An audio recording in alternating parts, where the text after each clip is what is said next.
Guys, in today's video we are going to talk about embryology, the development of fire.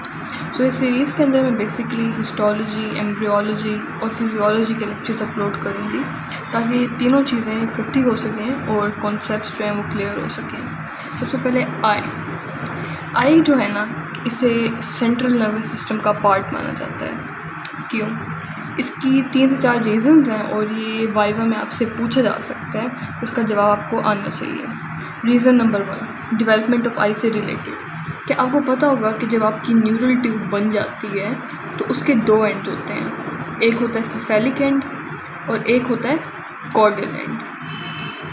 जो cephalic and है, अगर आप इससे देखें तो आपकी जो न्यूरल ट्यूब है उस पर 3 किस्म की आउट पाउचिंग्स होती हैं, जिनमें बेसिकली आपका फोर ब्रेन, मिड ब्रेन और हाइंड ब्रेन बनाना होता है, राइट।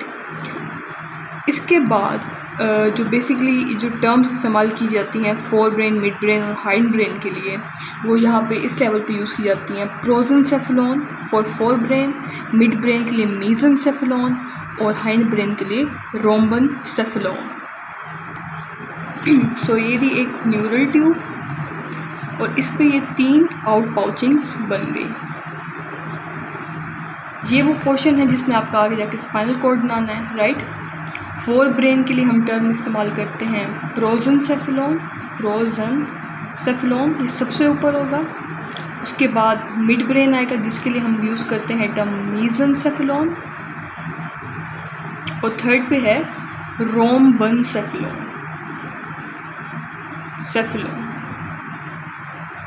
ठीक है।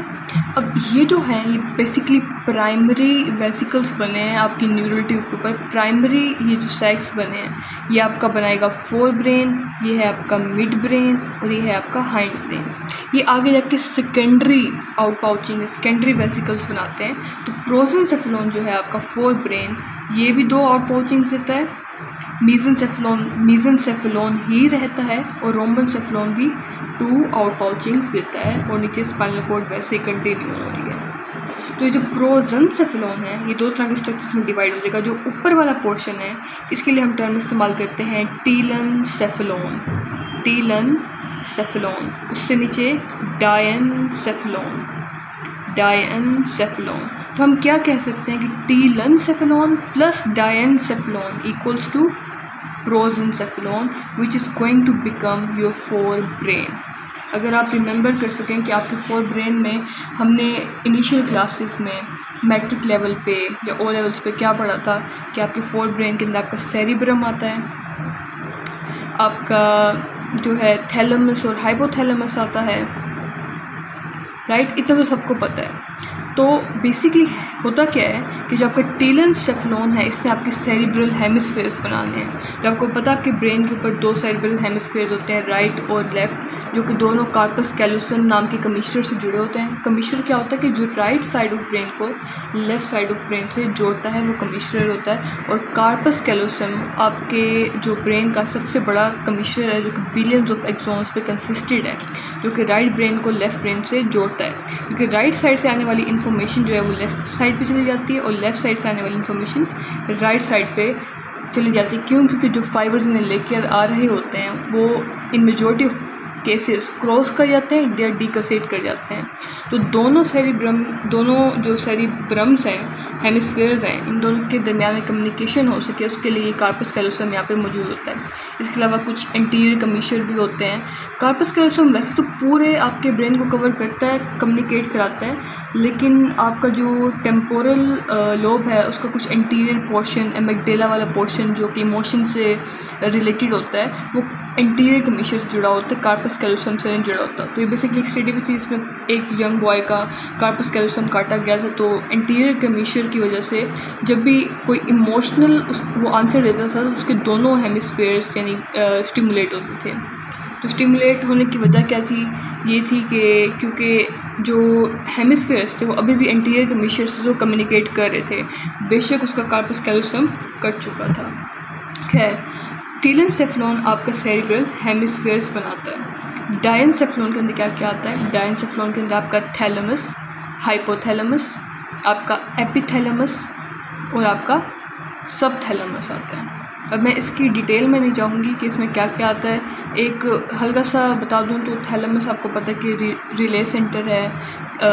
बेसिकली जितनी भी इंफॉर्मेशन आती है यहाँ से गुजरती है, इसके न्यूक्लियस के पास जाती है। हाइपोथैलेमस के बारे में सबको पता है कि ऑस्मो रेगुलेटर है, थर्मो रेगुलेटर है आपकी बॉडी का। इसके अंदर सुप्राकियास्मेटिक न्यूक्लियस भी होता है जो कि आपके सर्कैडियंस के लिए इंपॉर्टेंट है। और इसके अलावा एपिथैलेमस की बात की जाए तो इसमें मल्टीपल चीज़ें आती हैं, लेकिन उनमें से एक पाइनियल ग्लैंड आपको पता होगा। पाइनियल ग्लैंड जो है वो मेलेटोनिन रिलीज़ करता है जो कि आपके सर्कैडियन रिदम्स को कंट्रोल करता है। जैसे कहा जाता है कि रात के टाइम सोने से पहले मोबाइल फ़ोन नहीं यूज़ करना चाहिए, क्योंकि जो ब्लू लाइट एमिट होती है वो बेसिकली आपके मेलेटोनिन को जो है वो उसके ऊपर इफ़ेक्ट कर सकती है। इसकी वजह से आपकी स्लीप वेक साइकिल जो है इफ़ेक्ट हो सकता है। इसी तरह आपका सबथैलेमस भी ये आपके डायनसेफ्लॉन के लिए शामिल है। तो ये प्रोजेंसेफ्लॉन, टीलेंसेफ्लॉन और डायनसेफ्लॉन पे कंसिस्टेड है। अब ये है आपका मेसेंसेफ्लॉन, और ये वाला पार्ट जो है ना ये है रोम्बेनसेफ्लॉन जो कि बेसिकली मेटेनसेफ्लॉन और माइलेनसेफ्लॉन पे कंसिस्टेड है। इस पे हम नहीं जाएंगे क्योंकि हम आई की डेवलपमेंट पढ़ रहे हैं, तो हमारा मेजर काम इस एरिया से है, प्रोजेंसेफ्लॉन से। अब हमने कहा कि आई जो है ना वो सेंट्रल नर्वस सिस्टम का पार्ट है। सबसे पहली वजह क्यों है ये आपके सेंट्रल नर्वस सिस्टम का पार्ट। रीज़न नंबर 1, आई की जो डेवलपमेंट है वो सबसे पहले ऑप्टिक ग्रूव बनता है। यानी कि ग्रूव मतलब ये अगर आपका टीलेंसेफ्लॉन है या फिर डायनसेफ्लॉन के अंदर एक ग्रूव सा बनता है बाहर की तरफ इस तरीके से, ठीक है, दोनों साइड से। ये आपका डायनसेफ्लॉन। तो बहुत से लोग कहते हैं कि आई की डेवलपमेंट ना फोर ब्रेन से होती है, लेकिन फोर ब्रेन में बताते नहीं कि टीलेंसेफ्लॉन या डायनसेफ्लॉन। तो डायनसेफ्लॉन से हो रही है। यहाँ पे ग्रूव्स बनेंगे, ग्रूव्स आहिस्ता आहिस्ता बढ़ेंगे और बना देंगे एक ऑप्टिक वेसिकल। ये देख रहे हैं आप, वेसिकल बन गए दोनों साइड को डायनसेफ्लॉन पे। तो क्योंकि ये आपके न्यूरल ट्यूब से निकला, आपकी डायनसेफ्लॉन से निकला, आपके ब्रेन से, तो इसलिए सेंट्रल नर्वस सिस्टम का पार्ट है। अब ये जो चीज़ यहाँ पे बनी है इससे आपकी आइज़ ने बनना है, इसलिए इसके लिए टर्म इस्तेमाल की जाती है ऑप्टिक वेसिकल। ऑप्टिक वेसिकल अभी किस चीज़ से निकल रहा है? ये आपकी न्यूरो एक्टोडर्म से निकल रहा है। आपकी इसके इर्द गिर्द क्या पड़ा होगा? इसके इर्द गिर्द पड़ा होगा मेसेनकाइम, उसके ऊपर इवेंचुअली पड़ी होगी सरफेस एक्टोडर्म। अब ये मेसेनकाइम क्या है? तो मेसेनकाइम के बारे में आप याद रखेंगे, neural crestals plus mesoderm equals to mesenchyme. अच्छा, ये जो सारा काम है ना आई की डेवलपमेंट का, स्टार्ट कब होता है? अब आप देखें जो आपकी सेंट्रल नर्वस सिस्टम की डेवलपमेंट है वो कब स्टार्ट होती है? वो कहते हैं कि 3rd to 4th वीक में स्टार्ट होती है। तो 22nd डे, 27th डे मतलब अगर हम वीक्स के लिहाज से बनाएं तो 4 वीक्स बनते हैं। 7 मल्टीप्लाई बाई 4 28 डेज़, और 3 को मल्टीप्लाई करें 7 21, यानी 21 से 28 डेज़ के दरमियान में आपकी ब्रेन की वो स्टार्ट होती है। सिर्फ ब्रेन की नहीं, स्पाइनल कॉर्ड की, सेंट्रल नर्वस सिस्टम की। तो अगर आप देख सकते हैं कि आपकी आई की भी जो डेवलपमेंट है 22nd डे पे, यानी उसके साथ स्टार्ट हुई, और इवन ओरिजिनेशन भी डायनसेफ्लॉन से हुआ। सबसे पहले ऑप्टिक ग्रूव बना, वो बढ़ता गया और इवेंचुअली वो ऑप्टिक वेसिकल बन गया। अब इसके बाद क्या होगा? जो ऑप्टिक वेसिकल है ना ये ग्रो करेगा, इसके इर्द गिर्द पड़ी होगी मेसेनकाइम, उसके आगे पड़ी होगी सरफेस एक्टोडर्म। अभी जिस तरीके से आगे बढ़ेगा तो ये स्टिमुलेट करेगा इस सरफेस एक्टोडर्म को आगे बढ़ते हुए। अब सरफेस एक्टोडर्म को स्टिमुलेट करने से क्या होगा कि यहाँ पे एक ब्लैक कोड, एक थिकनिंग बन जाएगी सरफेस एक्टोडर्म के ऊपर। अब ये जो थिकनिंग है ये भी वक्त के साथ ग्रो करेगी। जिस तरीके से यहाँ पे ऑप्टिक ग्रूव बना था और इवेंचुअली जो है वो ऑप्टिक वेसिकल बना था बाहर निकल के, इसी तरह जो आपकी सरफेस एक्टोडर्म है उसकी थिकनिंग वाला पोर्शन भी ऐसे अंदर की तरफ एक ग्रूव बनाएगा, एक पिट बनाएगा, और ये भी इस तरह अंदर की तरफ यूँ होना स्टार्ट हो जाएगा, इन्वेजिनेट होना स्टार्ट हो जाएगा। एट द सेम टाइम आपका जो ऑप्टिक वेसिकल है वो भी सेंटर से इन्वेजिनेट होना शुरू होगा इस तरीके से कि उसका लेटरल और सुपीरियर पार्ट ज़्यादा आगे जाएगा, जबकि नीचे वाला तरफ जो है ना वो इतनी आगे नहीं जाएगी। इन्वेजिनेशन देखें यहाँ से हो रही है, सुपीरियर पोर्शन आगे आ रहा है, लेटरल्स भी आगे आ रहे हैं, इन्फीरियर इतना आगे नहीं आ रहा। वो क्यों हो रहा है इसके बारे में हम अभी पढ़ेंगे। तो बेसिकली इस बात का मतलब क्या है? इस बात का मतलब ये है कि जो इन्वेजिनेशन हो रही है ऑप्टिक वेसिकल के अंदर, ऑप्टिक वेसिकल के अंदर, सिर्फ सेंटर से नहीं हो रही बल्कि वो इन्फीरियर पोर्शन पे भी हो रही है, राइट। जिसका नतीजा ये निकलेगा कि ऑप्टिक वेसिकल जो है ना वो ऑप्टिक कप बन जाएगा और इन्फीरियर पोर्शन पे भी उसके अंदर एक बेसिकली एक फिशर बन जाएगा, एक खाली जगह बन जाएगी। ठीक है, इस तरीके से अंदर एक खाली जगह बन जाएगी इन्फीरियर पोर्शन पे। तो यहाँ पे आप देख सकते हैं एक खाली जगह है, ये उसके जो ऑप्टिक वेसिकल है उसका बाहर वाला एरिया है, उसका आउटर सरफेस है, ये उसकी इनर सरफेस है। अब मज़ेदार चीज़ ये है ऑप्टिक कप के बारे में कि इसने इवेंचुअली बनाना है रेटिना, आउटर सरफेस ने भी इनर ने भी। तो इसके बीच में जो स्पेस होती है हम उसे बोल लेते हैं इंट्रा रेटिनल स्पेस। लेकिन ऐसा नहीं है कि स्पेस जो है वो परसिस्ट करेगी और हमारी नॉर्मल आँख में भी होती है, नहीं, इवेंचुअली जब इन दोनों की डिफ्रेंशिएशन हो जाएगी इनके पर्टिकुलर सेल्स के अंदर, तो ये दोनों लेयर्स जो हैं एक दूसरे को अप्रोच करेंगी, अपोज करेंगे सेल, तो मिल जाएंगी लेयर्स, क्योंकि न्यूरल कनेक्शन हो रहे होते हैं। तो अगर स्पेस एग्जिस्ट करेगी तो एक जगह से आने वाले सिग्नल्स दूसरी जगह पे कैसे जा सकते हैं, राइट। तो क्या हुआ, सबसे पहले डायनसेफ्लॉन से निकली आपका ऑप्टिक वेसिकल, उसने अपने उसके इर्द गिर्द मौजूद थी मेसेनकाइम और उसके आगे पड़ा था सरफेस एक्टोडर्म। डायनसेफ्लॉन से निकला आपका ऑप्टिक वेसिकल, ऑप्टिक ग्रूव बना, फिर ऑप्टिक वेसिकल निकला, 22वें दिन ये डेवलपमेंट शुरू हुई। उसके इर्द गिर्द पड़ा था मेसेनकाइम, उसके आगे पड़ी थी सरफेस एक्टोडर्म। उस वेसिकल ने उस एक्टोडर्म को स्टिमुलेट किया, ठीक है, और उसके नतीजे में यहाँ पे लेंस प्लाकोड बन गया, थिकनिंग हो गई सरफेस एक्टोडर्म के ऊपर। और वहाँ पे क्या हो गया, दोनों में एक ही टाइम पे इन्वेजिनेशन भी स्टार्ट हो गई। ऑप्टिक वेसिकल के अंदर भी इन्वेजिनेशन स्टार्ट हुई, किस तरीके से कि सेंट्रल और इन्फीरियर पे इन्वेजिनेशन स्टार्ट हुई। सुपीरियर और लेटरल आगे की तरफ बढ़ना शुरू हो गए, लेकिन सुपीरियरली आगे है और लेटरली भी आगे है। सेंटर में यानी कि बिल्कुल इस तरीके से ऑप्टिक कप यूँ होगा, राइट, उसका सुपीरियर पोर्शन भी आगे होगा, लेटरल भी आगे होगा, नीचे से भी उसके एक इन्वेजिनेशन बन जाएगी। इसके लिए हम बाद में टर्म यूज़ करते हैं कोरॉइड फिशर की, कोरॉइड फिशर। मैं इसको थोड़ा सा क्लीन लिखने की कोशिश करती हूँ। तो सबसे पहले डायनसेफ्लॉन से निकल गया आपका वेसिकल, उसके इर्द गिर्द पड़ी थी मेसेनकाइम, आगे पड़ी थी सरफेस एक्टोडर्म। इसने स्टिमुलेट किया सरफेस एक्टोडर्म को, यहाँ पे बन गई थिकनिंग सरफेस एक्टोडर्म के ऊपर, ठीक है। इसको हम नाम दे देते हैं लेंस प्लाकोड का। क्यों? क्योंकि आपकी आई का जो लेंस है जिससे आपके सिलरी मसल्स अटैच हैं, वो लेंस जो आपकी जो आई की पावर है उसमें कंट्रीब्यूट कर रहा है। अगर आपको पता है ना कि लेंस में अगर हम कॉमन बीमारियों के नाम बात करें तो कैटरेक्ट, मोतिया जिसे कहते हैं, वो लेंस के अंदर होता है। लेंस के अंदर जो फाइबर होती है ना वो डीनेचर हो जाती है, उसका प्रोटीन डीनेचर हो जाता है, जिसकी वजह से उसके अंदर मोतिया हो जाता है। और एक क्योंकि इवेंचुअली आपका जो लाइट है उसमें लेंस से निकल के विट्रस ट्यूमर से होकर आपके रेटिना पे फॉल करना है, तो लेंस जो है ना वो बहुत इंपॉर्टेंट है, आपकी आई की पावर के अंदर कंट्रीब्यूट कर रहा था। तो ये बेसिकली सरफेस एक्टोडर्म है आपकी लेंस का ओरिजिन, ये आपने बात याद रखनी है। इस तरीके से जो ऑप्टिक कप है जिसे मैं कह रही हूँ कि आपने इवेंचुअली जो है इसने रेटिना बनाना है, इसका जो है उसकी जो यानी कि बेसिकली डेवलपमेंट है जिसका ओरिजिन है वो न्यूरो एक्टोडर्म है, न्यूरो एक्टोडर्म, ठीक है। इसके इर्द गिर्द पड़ी है मेसेनकाइम, उसका क्या रोल है वो भी हम पढ़ेंगे। अब ये जो ऑप्टिक वेसिकल है ये बन गया ऑप्टिक कप। इस तरीके से आउटर और इनर लेयर के बीच में जो स्पेस मौजूद थी उसे हमने बोल दिया इंट्रा रेटिनल स्पेस, जो कि मैंने कहा विद टाइम ख़त्म हो जाएगी।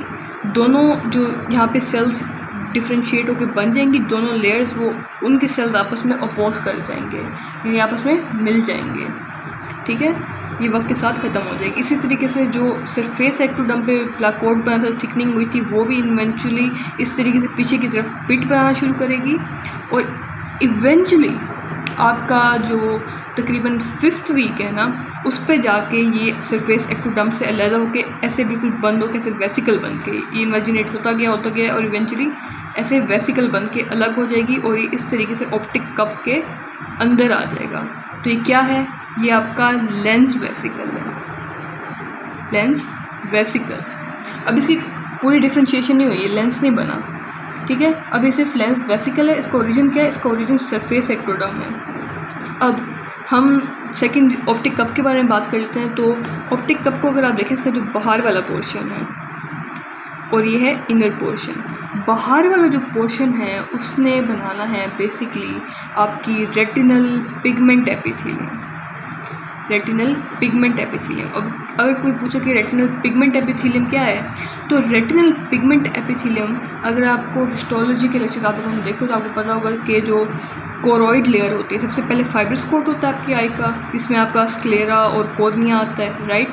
कॉर्निया ट्रांसपेरेंट होता है, स्क्लेरा ओपेक होता है, उसके नीचे आपका वास्कुलर कोट आता है। जो ओरा सिराटा तक जो होता है ना, वो होता है बेसिकली आपका कोरोइड। उसके आगे होती है सिलरी बॉडी, और यहाँ पे इस पॉइंट पे होता है आइरिस, जिसके बीच में प्यूपिल खाली जगह होती है मौजूद, राइट। अब ये जो आपकी यहाँ पे सिलरी बॉडी है, यहाँ से सिलरी मसल्स निकलते हैं जो कि लेंस से जुड़ी हुई होती हैं, ठीक है। और लेंस की जो है वो बेसिकली डायमीटर को कंट्रोल करती हैं, जो भी इनके पास सप्लाई आती है, नर्व सप्लाई पैरासिम्पैथेटिक आती है उसके ज़रिए। और ये जो कोरोइड लेयर है, इसमें एक ब्रूक्स मेम्ब्रेन के नाम से एक चीज़ होती है, वो बेसिकली बनाती है आपकी बेसमेंट मेम्ब्रेन इन सेल्स के रेटिना की पहली लेयर रेटिनल पिगमेंट एपिथेलियम के लिए, ठीक है। उस पर क्या होता है कि लो कोलमनर सेल्स इस तरीके से मौजूद होते हैं। ये जो उनकी मेम्ब्रेनस सरफेस है ना, यहाँ पे इस तरीके से यूँ रेटिना मौजूद है, तो यूँ सेल्स हैं, उनके बीच में टाइट जंक्शंस मौजूद होते हैं जिन्हें हम जोना ओक्लूडेंस बोलते हैं, ठीक है। और इनकी अपाइकल मेम्ब्रेन के साथ यहाँ पे मेलानोसोम्स, मेलानिन के सैक्स पड़े होते हैं। काम क्या है कि आँख के अंदर ना ब्लैक बॉक्स का काम करना, कि अगर लाइट एंटर हो गई है आई में, देखें किसी पॉइंट से, ठीक है, तो अब एक पॉइंट पे गिरे, ये ना हो कि आँख के अंदर भी सिर्फ फोटो रिसेप्टर की बजाय यानी कहीं पे गिरी रिफ्लेक्ट होके वापस आई, यहाँ पे गिरी यहाँ पे गिरी, ऐसे ना हो इफेक्ट। फोटो रिसेप्टर्स पे गिरे, सिग्नल्स आगे जाएँ, ठीक है। अगर कहीं पीछे जा रही है तो वहीं पे एब्जॉर्ब हो जाए मेलानिन की वजह से। मेलानिन का आपको पता है कि लाइट को एब्जॉर्ब करता है, कलर पिगमेंट है, आपकी स्किन में भी होता है, आपकी हेयर्स में भी होता है, इस तरह आपकी रेटिना के अंदर मौजूद है। तो ये है रेटिनल पिगमेंट एपिथेलियम। सबसे पीछे है, अगर हम इस एस्पेक्ट से जाएँ, सबसे आउटर पड़ा है रेटिना का पार्ट, यहाँ पे पड़ा है विट्रस ह्यूमर, राइट। तो ये मौजूद है आपकी रेटिनल पिगमेंट एपिथेलियम, जो कि आपके ऑप्टिक कप के आउटर पोर्शन से बनेगी। उसके बाहर उसका मौजूद होगा इंट्रा रेटिनल स्पेस, उसके आगे मौजूद होगा आपका जो रेटिना है उसका बेसिकली आगे वाला पोर्शन, जो बेसिकली हम कह सकते हैं inner surface of the optic cup, ठीक है। अब इसमें बाकी लेयर्स बनानी है, ठीक है। वो लेयर्स कौन कौन सी हैं, तो उन लेयर्स के अंदर शामिल हैं आपके बेसिकली हमें 3 तरह के लेयर्स में डिवाइड करते हैं। पहली लेयर होती है मैट्रिक्स लेयर, मैट्रिक्स लेयर। दूसरी होती है मेंटल लेयर, और तीसरी लेयर होती है मार्जिनल लेयर। अब क्या है आसान अल्फाज में, अब जिसको रेटिना का स्ट्रक्चर पता है उसके लिए आसानी होगी, जिसको नहीं पता वो जाके बेशक हिस्टोलॉजी की रेटिना के ऊपर जो इससे पिछली वीडियो होगी वो देख ले, उन्हें समझ आ जाएगी। तो रेटिनल पिगमेंट एपिथेलियम जो है ना, इसके आगे मौजूद होते हैं आपके फोटो रिसेप्टर्स, जो कि होते हैं रोड्स और कॉन्स, ठीक है। कॉन्स बेसिकली इनका जो आउटर सेगमेंट होता है वो कॉन शेप्ड होता है, और जो रोड्स होते हैं इनका जो आउटर सेगमेंट होता है वो रोड शेप्ड होता है, राइट। ये आउटर सेगमेंट ही वो पार्ट है इसके ऊपर जो फोटो पिगमेंट होते हैं, सिरोडोप्सिन वगैरह, वो मौजूद होते हैं। उसके बाद फिर इनका इनर सेगमेंट होता है, ठीक है। फिर इनका आगे न्यूक्लियस पड़ा होता है, और इवेंचुअली इनकी सिनेप्टिक बॉडी पड़ी होती है, जो कि रोड्स की सिनेप्टिक बॉडी जो है वो होती है पेडिसल, सॉरी कॉन्स की होती है पेडिसल, और रोड्स की होती है स्फेरियूल, ठीक है। ये 2 सिनेप्टिक बॉडी। तो आपके बेसिकली जो फोटो रिसेप्टर्स हैं रोड्स और कॉन्स, वो बनाते हैं ऑप्टिक कप की पहली लेयर। इसके बाद रेटिनल के बाद सबसे पहले से हम बोलते हैं मैट्रिक्स लेयर। इसमें क्या क्या आ गया, आपके रोड्स प्लस आपके कॉन्स। दूसरी लेयर है मेंटल लेयर की, इसके अंदर क्या क्या आता है। मेंटल लेयर के अंदर बेसिकली देखें, अब रोड कॉन्स आगे देखें, यहाँ पर एक रोड है, फिर आपका एक कौन है, रोड है, कौन है। फॉर एग्जाम्पल पेरिफेरल रेटिना है, फोकस सेंट्रलाइज वाली जगह नहीं है, तो ये आगे सिग्नल भेजता है to the bipolar cells, bipolar cells, ठीक है। और बाइपोलर सेल्स आगे सिग्नल भेजते हैं to ganglion cells, to ganglion cells, और गैंग्लियन सेल्स इवेंचुअली सिग्नल भेजते हैं ऑप्टिक नर्व के ज़रिए, जो कि आपको पता है फिर ऑप्टिक डिस्क से स्केप करके चला जाता है आपके ब्रेन के पास, आपके विजुअल कॉर्टेक्स के पास। उसका भी एक पाथवे है, उसको हम फिजियोलॉजी में ज़्यादा डिस्कस करेंगे, ठीक है।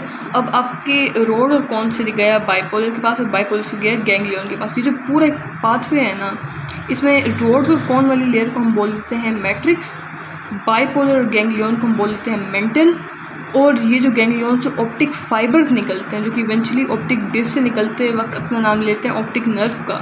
फिर कुछ फाइबर्स क्रॉस करते हैं ऑप्टिक क्यास्मा पे और फिर वो बन जाता है ऑप्टिक ट्रैक। ये जो फाइबर्स जा रहे हैं ना, जिनने इवेंचुअली ऑप्टिक नर्व बनानी है, इन फाइबर्स को हम बोलते हैं मार्जिनल लेयर। और मेंटल लेयर में क्या बाइपोलर्स और गैंग्लियन सेल आ जाते हैं। रोड एंड कॉन क्या मैट्रिक्स लेयर। तो बेसिकली आपको जो ऑप्टिक कप है उसका बाहर वाला पोर्शन बनाएगा आपकी रेटिनल पिगमेंट एपिथेलियम। इसकी बेसमेंट मेम्ब्रेन कहाँ से आ रही है? उसकी बेसमेंट मेम्ब्रेन आती है बेसिकली आपकी कोरॉइड की ब्रूक्स मेम्ब्रेन से, और बाकी इसके ऊपर आते हैं लो कॉलमनार सेल्स। इनके बीच में जो चीज़ बनाते हैं हम बोलते हैं blood retinal barrier. Blood retinal barrier क्यों?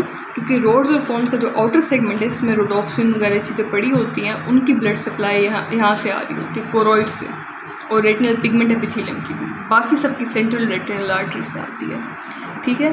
तो बाहर वाला हिस्सा जो है वो बनाएगा आपका रेटिनल पिगमेंट एपिथेलियम, और इनसाइड वाली बाकी rods, cones, bipolar, ganglion, even आपके हॉरिजॉन्टल, एमेक्राइन, इंटरप्लेक्सिफॉर्म सेल्स, और इवेंचुअली मार्जिनल लेयर बनाएगी ऑप्टिक नर्व के फाइबर्स।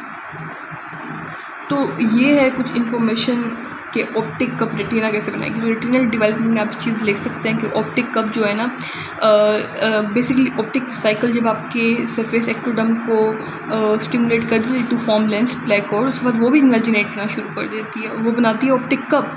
ऑप्टिक कप से डेवलपमेंट होगी आपकी रेटिना की। उसका आउटर पोर्शन जो है वो रेटिनल पिगमेंट एपिथेलियम बनाएगा और इनर बाकी सारी लेयर्स बनाएगा, जिसमें मैट्रिक्स, मेंटल और मार्जिनल लेयर्स आती हैं, राइट। इसके अलावा जो इन्फॉर्मेशन दी गई है एडिशनल एम्ब्रियोलॉजी में वो ये है कि इसमें जो मैट्रिक्स लेयर है इसमें रोड और कॉन्स हैं, रोड्स 120 मिलियन है और कॉन्स सिर्फ 6 to 7 मिलियन है। ये एक एडिशनल इन्फॉर्मेशन है। और ये भी कि कॉन्स जो हैं वो मैक्यूला ल्यूटिया के अंदर जो फोविया सेंट्रलिस मौजूद होता है, जहाँ पे आपकी बहुत ज़्यादा प्रिसीजन होती है, विजुअल इक्विटी यानी कि रेजोल्यूशन ऑफ आई बहुत ज़्यादा होती है। इस तरह हम माइक्रोस्कोप की रेजोल्यूशन पढ़ते हैं कि ये रेजोल्यूशन है, क्लैरिटी है, तो आंख की क्लैरिटी को बेसिकली ना विजुअल इक्विटी बोलते हैं। वो जिस जगह पे सबसे ज़्यादा होती है उसके लिए हम फोविया सेंट्रलिस की टर्म इस्तेमाल करते हैं। तो ये आपको कुछ पता होना चाहिए कि इसने बनाना है रेटिनल पिगमेंट एपिथेलियम, इनर बनाएगा, बाकी सारी लेयर्स जो इंटर रेटिनल स्पेस है दोनों सेल्स की लेयर्स अप्रोच कर जाएंगी, ये वक्त के साथ ख़त्म हो जाएगी, ठीक है। और एक टर्म यूज़ की गई है पार्स ऑप्टिका रेटिनी, जो है वो बेसिकली आपकी जो आई के बेसिकली इंटररेटिनल स्पेस है, इसको जो बॉर्डर करते हैं सेल्स, रोड और कॉन। अब देखें इस एस्पेक्ट पे पड़ा है रेटिनल पिगमेंट एपिथेलियम, बीच में स्पेस, फिर उसके बाद पड़े फोटो रिसेप्टर्स, तो वो पार्ट्स ऑप्टिका रेटिना से डेवलप होंगे, ठीक है। इवेंचुअली जो स्पेस है ख़त्म हो जाएगी। ये आप डेवलपमेंट ऑफ रेटिना में लिख सकते हैं। अब अगर हम डेवलपमेंट ऑफ लेंस को देखें तो हमने कहा था कि ऑप्टिक वेसिकल जब आगे आया था उसने स्टिमुलेट किया था आपकी सरफेस एक्टोडर्म को, उस पर बन गई थी थिकनिंग, जिसे हमें बोल दिया था लेंस प्लेकोर्ड। वो पिट बनता गया और इवेंचुअली जो टर्म आपने याद रखनी, 5th वीक पे जाके मुकम्मल तौर पे अलग हो गया सरफेस एक्टोडर्म से। ये पड़ी सरफेस एक्टोडर्म, ये रहा आपका लेंस वेसिकल बन के ये आ गया आपके ऑप्टिक कप के अंदर। तो ये है सबसे पहली चीज़ जो आपको लेंस की डेवलपमेंट में पता होना चाहिए। उसके बाद अगर आप देखें तो ये जो लेंस आ चुका है वेसिकल, ये कुछ इस तरीके से है। ये है एक प्लेन, इक्वेटोरियल प्लेन जो इसे डिवाइड कर रहा है। इसके ये हैं आगे वाले सेल्स, ठीक है, ये एपिथेलियम है, ये पीछे वाले सेल्स हैं, ठीक है। इसके जो आगे की तरफ सेल्स पड़े हैं बेसिकली क्यूबॉइडल सेल्स होते हैं। इसके जो इक्वेटोरियल प्लेन के पोस्टीरियर एस्पेक्ट पड़े हैं, आप ये आई को देखें ना, आई है, कोर्निया है, तो यहाँ पे अगर लेंस पड़ा है तो ये लेंस की आगे वाली सरफेस में है क्यूबॉइडल सेल्स। जो इक्वेटोरियल प्लेन के पीछे पड़े होंगे वो होते हैं कलमनार सेल्स। अब क्या होता है कि सबसे पहले जो आप बीच में स्पेस देख रहे हैं, खाली स्पेस है, इसलिए जो इसे हम वेसिकल बोल रहे हैं। जो कलमनार सेल्स हैं आगे की तरफ इस तरह बढ़ना शुरू होते हैं और जो खाली स्पेस है जिसे हम ल्यूमन बोलते हैं उसे भरना शुरू कर देते हैं और डी न्यूक्लिएट भी हो जाते हैं। इनके जो न्यूक्लियस होते हैं ना उन्हें वो छोड़ना शुरू कर देते हैं। यानी जो न्यूक्लियस है उसके अंदर से बाहर निकलना, एग्जिट आउट होना स्टार्ट हो गया है और ये इसके ऊपर मौजूद है क्यूबॉइडल एपिथेलियम। अब बेसिकली ये आप सेल्स देखें इलोंगेट हो रहे हैं और ल्यूमन को भरते जा रहे हैं।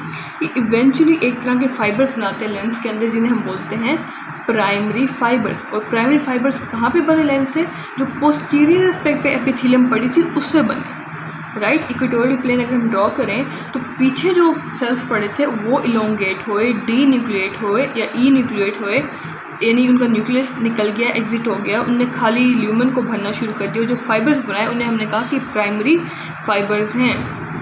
इन्हीं फाइबर्स की अगर प्रोटीन डीनेचर होना शुरू हो जाए तो उसे हम बोलते हैं आँख में मोतिया, जो सफ़ेद मोती है वो उसकी लिए टर्म इस्तेमाल होती है। अब इस तरीके से जो इंटीरियर एस्पेक्ट पे सेल्स पड़े हैं ना वो जो हैं जब इनकी लाइक इलोंगेशन वगैरह ये चीज़ें डिफ्रेंशिएशन हो जाएगी तब ये जो इक्वेटोरियल प्लेन है इसके लॉन्ग इंटीरियर सेल्स भी लंबे लंबे फाइबर्स बनाना शुरू करेंगे। इनके लिए हम टर्म यूज़ करेंगे सेकेंडरी फाइबर्स की, सेकेंडरी फाइबर्स की।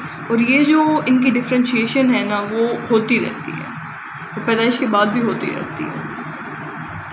तो अगर हम फिर से स्टार्ट से देखें कि हमने अगर हमारे पास नोट आ जाए कि लेंस की डेवलपमेंट पे लिखें तो आप ये लिख सकते हैं कि जो ऑप्टिक वेसिकल बना उसने अप्रोच किया सरफेस एक्टोडर्म को और उसे स्टिमुलेट किया। जब उसने स्टिमुलेट किया तो वहाँ पे जो चीज़ बनी उसे हमने कहा कि वो लेंस प्लाकोट था, एक थिकनिंग थी, वो भी पे अंदर की तरफ इन्वेजिनेट होना शुरू हुआ मीजेंकाइम की तरफ, और उसने ऑप्टिक लेंस पिट बनाया और लेंस स्पीड अंदर की तरफ इमेजिनेट होता गया और इवेंचुअली 5वें हफ्ते में जाके कम्प्लीटली सरफेस एक्टोडर्म से अलहदा होके ऑप्टिक कप के सेंटर में आ गया, उसके इमेजिनेशन के अंदर आ गया।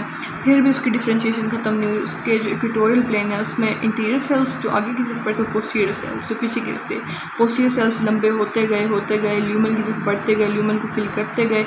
7वें हफ्ते में जाके ल्यूमन जो इंटीरियर सरफेस थी उसके सेल्स के साथ लगे और यानी कि फाइनली प्राइमरी फाइबर्स बनाए। और लेकिन जो इंटीरियर सेल्स थे उनकी डिफ्रेंशिएशन वहाँ पे ख़त्म नहीं बल्कि शुरू हुई इक्वेटोरियल प्लेन के अलोंग, उनने अपने सेकेंडरी फाइबर्स बनाना शुरू कर दिया, राइट। ये थी आपकी लेंस की डेवलपमेंट।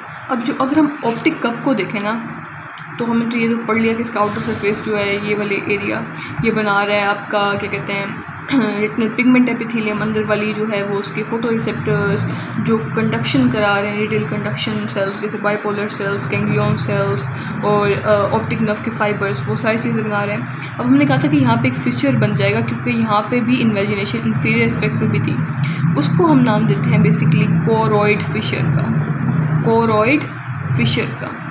अब हमने देखा था कि जब आपका जो ऑप्टिक वेसिकल था ना उसने जब आपकी सरफेस एक्टोडर्म को स्टिमुलेट किया था ना और यहाँ पे प्लाकोट बना था तब इसकी इमेजिनेशन स्टार्ट हो गई थी।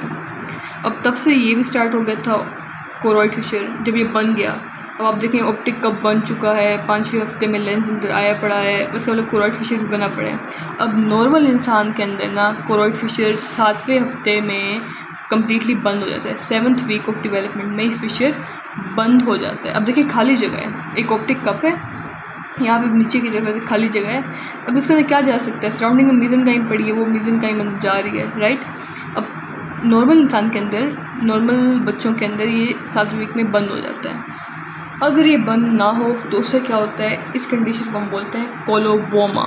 रिमेंबर दिस कि आपका जो ऑप्टिक कप है उसके इंफीरियर एस्पेक्ट पे, या फिर अगर आप ऑप्टिक कप को देखें तो ये इसका जो ये वाला पोर्शन है प्रॉक्सिमल पोर्शन, ये थोड़ा सा ऐसे लाइक बिल्कुल कॉन्स्ट्रिक्ट सा है और आगे वाला पोर्शन इस तरीके से कप बना रहा है, तो इसको हम बोलते हैं ऑप्टिक स्टॉक।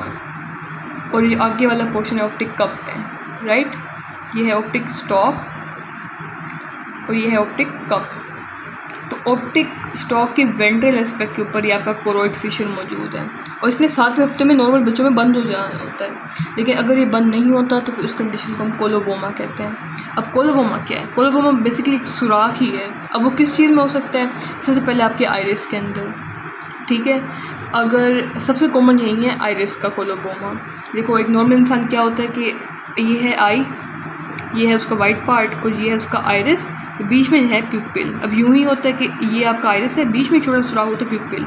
अगर ये कंडीशन कुछ यूँ हो जाए कि ये है आंख, ये है आपका आइरिस और यूँ है आपका प्यूपिल, ये नॉर्मली तो यूँ होता है लेकिन वो बढ़ के ये सारी खाली जगह बन चुकी है अब, यानी आपका ये जो टिश्यू था आइरिस का यहाँ से डिप्लीट है। अब देखिए नॉर्मल टिश्यू यूँ है कि पूरा बंद है, राउंड है, लेकिन यहाँ से टिश्यू नहीं बन पाया तो वहाँ पे खाली सुराख रह गया। इस कंडीशन को कोलोबोमा कहते हैं। और स्पेसिफिकली जो आइरिस में वो रीडो कोलोबोमा, लेकिन ये और स्ट्रक्चर्स पे भी जा सकता है। अगर आपको पता हो कि आपका जो आइरिस है इसके पीछे जो है वो आपकी कोरोइड पड़ा होता है, कोरोइड तक जा सकता है, आपकी रेटिना में कोलोबोमा कर सकता है, रेटिना के अंदर सुराख हो सकता है। इवन समटाइम्स ये अगर जो डिफॉर्मिटी है वो जीन रिलेटेड हो, यानी पैक्स2 की अंदर जीन म्यूटेशन हो जाए तो ये आपकी ऑप्टिक नर्व का कोलोबोमा भी कर सकता है। लेकिन इसमें एक मज़ेदार चीज़ है, अगर ये ऑप्टिक नर्व का कोलोबोमा करेगा ना उसके साथ रीनल कोलोबोमा यानी कि किडनीज का कोलोबोमा भी लाजमी होगा। अगर मसला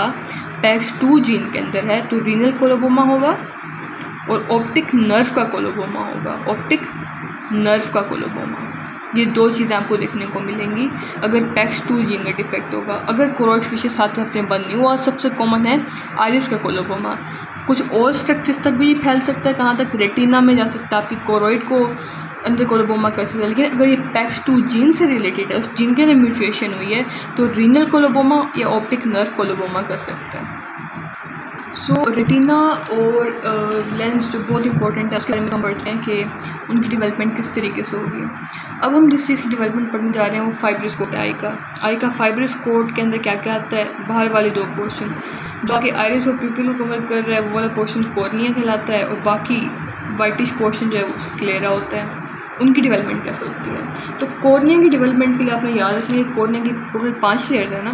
कॉर्नियल सबसे पहले होती है सबसे बाहर की तरफ एपिथेलियम, ठीक है, जिसपे 5 to 7 लेयर्स होती हैं स्क्वामस सेल्स की, केराटिन नहीं होता इनमें मौजूद, तो stratified squamous non keratinised epithelium मौजूद है, ठीक है। उसके बाद जिस बेसमेंट मेम्ब्रेन से जुड़ी हुई है और थोड़ी सी जो कंडेंसेशन हुई पड़ी होती है स्ट्रोमा की, इस लेयर को हम कहते हैं बोमेंस मेम्ब्रेन, तकरीबन 8 से 12 माइक्रोमीटर की होती है, ठीक है। उसके नीचे टाइप 1 कोलेजन फाइबर्स के ऐसे लेमिले पड़े होते हैं, बड़े ऑर्थोगोनल और रेगुलरली अरेंज होते हैं, जिसकी वजह से जो आपका कॉर्निया है वो ट्रांसपेरेंट होता है। अगर ये इरेगुलरली अरेंज हो जैसे स्क्लेरा का एपिस्क्लेरा था तो फिर तो ये लाइक थोड़ा सा इसके अंदर ओपेसिटी आ जाएगी, ठीक है। उसके बाद यहाँ पे एक और मेम्ब्रेन अटैच होगी, जिसे सीमेंट्स मेम्ब्रेन कहते हैं, उससे अटैच होगी कॉर्नियल एंडोथेलियम जो कि सिंपल स्क्वामस एपिथेलियम है, सिर्फ एक लेयर है स्क्वामस एपिथेलियम की, ठीक है। तो ये सारी लेयर्स हैं आपकी कॉर्निया की। जो सिर्फ जो पहली लेयर है एपिथेलियम, ये आपकी ओरिजिनेट करती है सरफेस एक्टोडर्म से। कौन सी सरफेस एक्टोडर्म, वही सरफेस एक्टोडर्म जिससे आपका लेंस ओरिजिनेट किया था। तो डेवलपमेंट में आपने ये लाजमी याद रखना कि आपकी सरफेस एक्टोडर्म से कॉर्नियल एपिथेलियम ओरिजिनेट होती है। बाकी जो आपका रेस्ट ऑफ द कॉर्निया है ना वो आपकी मीजेनकाइम से। अब मीजेनकाइम में क्या क्या आता है, मीजेनकाइम के अंदर न्यूरल क्रेस्ट सेल्स आते हैं प्लस आपकी मीजोडर्म आती है, राइट।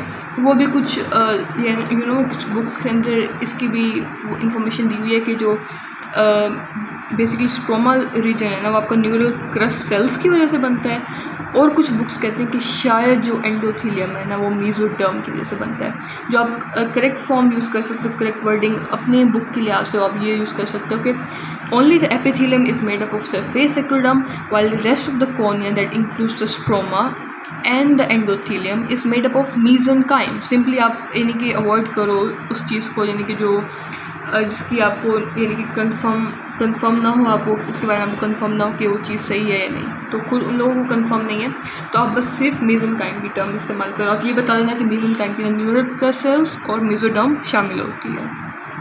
इसके अलावा जो आपका स्क्लेरा है वो मीजेनकाइम से सिर्फ बना हुआ है, राइट। पूरा का पूरा कॉर्निया मीजेनकाइम से बना हुआ है एक्सेप्ट इसकी एपिथेलियम के, जो कि सरफेस एक्टोडर्म से बने, यहाँ से कौन भी बना है, लेंस भी बना है। बाकी इसका स्क्लेरा जो है ना वो मेसेनकाइम से ओरिजिनेट हुआ है। अब अगर आपको ब्रेन की मेनिंजेस की लेयर्स याद हो कि अगर ये ब्रेन है जिसके ऊपर सबसे पहले सबसे करीब लगी होगी पिया मैटर, देन होगी एरेक्नाइड मैटर। पी और एरेक्नाइड मैटर के दरमियान जो स्पेस है उसे सब एरेक्नाइड स्पेस कहते हैं। उसके अंदर CSF यानी कि जो ब्रेन का फ्लूइड होता है, सेरिब्रोस्पाइनल फ्लूइड, वो मौजूद होता है। उसके बाद एरेक्नाइड मैटर के ऊपर मौजूद होगी ड्यूरा मैटर। तो उन्होंने ना एक टर्मिनोलॉजी इस्तेमाल की कि अगर आप देखें कि ये है आपका ऑप्टिक का, ये न्यूरोएक्टोडर्म से बना है, इसके इर्द गिर्द मौजूद है मेसेनकाइम और ये आगे पड़ी है सरफेस एक्टोडर्म, ठीक है, यहाँ से जहाँ से आपका लेंस आया था, राइट। तो ये जो आपकी मेसोडर्म है ना उसकी भी 2 लेयर्स हैं, एक है सुपरफिशियल जो ऊपर पड़ी है और एक है डीपर जो सुपरफिशियल के नीचे पड़ी हुई है। तो ये जो ऊपर वाली लेयर है ना ये बनाएगी आपका फाइब्रस कोड जो कि आपका स्क्लेरा और कॉर्निया, और नीचे वाली बनाएगी क्या आपका नीचे वाली बनाएगी डीपर लेयर ऑफ मेसेनकाइम, बनाएगी आपका इरिडोप्यूपिलरी मेम्ब्रेन। मैं आइरिस की बात नहीं कर रही, मैं इरिडोप्यूपिलरी मेम्ब्रेन की बात कर रही हूँ, ठीक है। क्या होता है कि आप देखते हो ना कि आइरिस है उसके बीच में खाली जगह जो अपर्चर होती है, जो होल होता है, उसे हम प्यूपिल कहते हैं। तो शुरू में ये मेम्ब्रेन होती है यहाँ पर, तो इसकी वजह से होल नहीं होता, वक्त के साथ रिजॉर्ब हो जाती है मेम्ब्रेन, और जो है वो खाली अपर्चर बन जाता है, लाइट गुजर सकती है। और ये भी एक बीमारी है कि अगर ये मेम्ब्रेन जो है वो परसिस्ट कर जाए, रिजॉर्ब ना हो, तो परसिस्टेंस ऑफ इरिडोप्यूपिलरी मेम्ब्रेन हो जाती है वहाँ पे, यानी कि वो खड़ी है, लाइट से नहीं गुजर पाएगी वहाँ से, ठीक है। तो यहाँ से वो बनेगी, बेसिकली आपका जितना भी वास्कुलर कोट है ना वो यहाँ से बनेगा। इसमें आपका फिर कोरॉइड भी आ जाएगा, आपकी सिलरी बॉडी भी आ जाएगी, सिलरी बॉडी भी आ जाएगी। अच्छा, तो पहले अगर हम सिलरी बॉडी और आइरिस की बात करें तो जिस तरीके से हमने रेटिना में पढ़ा था पार्स ऑप्टिका रेटिनी, जिससे आपके फोटो रिसेप्टर्स बने थे, पार्स ऑप्टिका रेटिनी, जिससे आपके रोड्स और कॉन्स बने थे। रोड्स को हमने कहा था कि 120 मिलियन है और कॉन्स को हमने कहा था 6 to 7 मिलियन है। इसी तरीके से जो बेसिकली आपकी सिलरी बॉडी होती है और जो आपका आइरिस होता है ये सी से ओरिजिनेट कर, इसको हम बोलते हैं पार्स सिका रेटिनी, जिसमें अगर हम सिलरी बॉडी की बात करें तो वो बनती है पार्स सिलियरिस रेटिनी, क्योंकि सिलरी बॉडी है रेटिनी, और आइरिस बनता है पार्स आइरिडिस रेटिनी। तो सिका से 2 चीज़ें बनती हैं, सिलरेरिस और इरिडिस रेटिनी, जो कि सिलरी बॉडी और आइरिस बनाती हैं, ठीक है। तो आपको पता है कि सिलरी बॉडी के अंदर क्या क्या चीज़ें, कि कोरॉइड से आगे वाला कोरॉइड में ओरा सिराटा से आगे वाला पोर्शन जो है सिलरी बॉडी बनाता है, जिसके अंदर आपका स्ट्रोमा भी आ जाता है सिलरी बॉडी का, ठीक है, सिलरी स्ट्रोमा, फिर उसकी सिलरी मसल्स आ जाती हैं, ठीक है, मेरिडायोनल फाइबर्स, रेडियल फाइबर्स और सर्कुलर फाइबर्स, जिससे उनके सिलरी जोन्यूलर लिगामेंट या सस्पेंसरी लिगामेंट्स जुड़े होते हैं, और एक लेंस को हम कहते हैं कि 70 लिगामेंट से जुड़ा हुआ है, ठीक है, इस तरीके से चारों साइड से रेडियली जुड़ा हुआ है, ठीक है। तो ये 3 चीज़ें आएंगी जो डेवलप होंगी पार्स सिलियरिस रेटिनी से, स्ट्रोमा, उसकी मसल्स, मेरिडायोनल, रेडियल और सर्कुलर फाइबर्स, और उससे निकलने वाले जोन्यूलर लिगामेंट्स, सस्पेंसरी लिगामेंट्स या फिर सिलरी जोन्यूल्स, जो कि लेंस से इवेंचुअली जाके अटैच होंगे, राइट। ये 3 चीज़ें जो हैं वो डेवलप होंगी आपकी मेसेनकाइम से और पार्स, आपने क्या रखना है, पार्स सिलियरिस रेटिनी से। आइरिस की अगर हम बात करें तो आइरिस का जब हमने स्ट्रक्चर पढ़ा था, मैंने पढ़ा था कि आइरिस की जो पीछे 2 लेयर्स होती हैं उसमें तो बेसिकली पिगमेंट एपिथेलियम होती है, 2 लेयर्स होती है पिगमेंट एपिथेलियम की। इसके अलावा आइरिस के कुछ मसल्स भी हैं, इसमें स्फिंक्टर प्यूपिलाए और डायलेटर प्यूपिलाए थे। स्फिंक्टर प्यूपिलाए प्यूपिल के साइज़ को छोटा करता था, डायलेटर बड़ा करता था। जो डायलेटर था बड़ा करता था उसे सिंपैथेटिक नर्व सप्लाई आती थी, जो छोटा करता था उसे पैरासिम्पैथेटिक नर्व सप्लाई आती थी, राइट। अब ये जो 2 मसल्स हैं ना, इनके लिए आपने याद रखना है कि ये दोनों मसल्स का जो ओरिजिन है वो बुक में लिखा गया है अंडरलाइंग एक्टोडर्म, ये कौन सी एक्टोडर्म है? ये न्यूरो एक्टोडर्म ही है। अंडरलाइन ऊपर जो पड़ी तो सरफेस एक्टोडर्म होती है, तो ये अंडरलाइन एक्टोडर्म है, न्यूरो एक्टोडर्म से ओरिजिन हो रहा है आइरिस की मसल्स का, ठीक है। बाकी यहाँ पे लिखा हुआ है पार्स आइरिस रेटिनी। तो अब तक हमने 4 चीज़ों की डेवलपमेंट पढ़ ली है। इसमें आपका लेंस, आपका रेटिना, आपकी आइरिस, आपकी सीलरी बॉडी, ये चीज़ हो गई। बाकी चीज़ों को हम इंशाल्लाह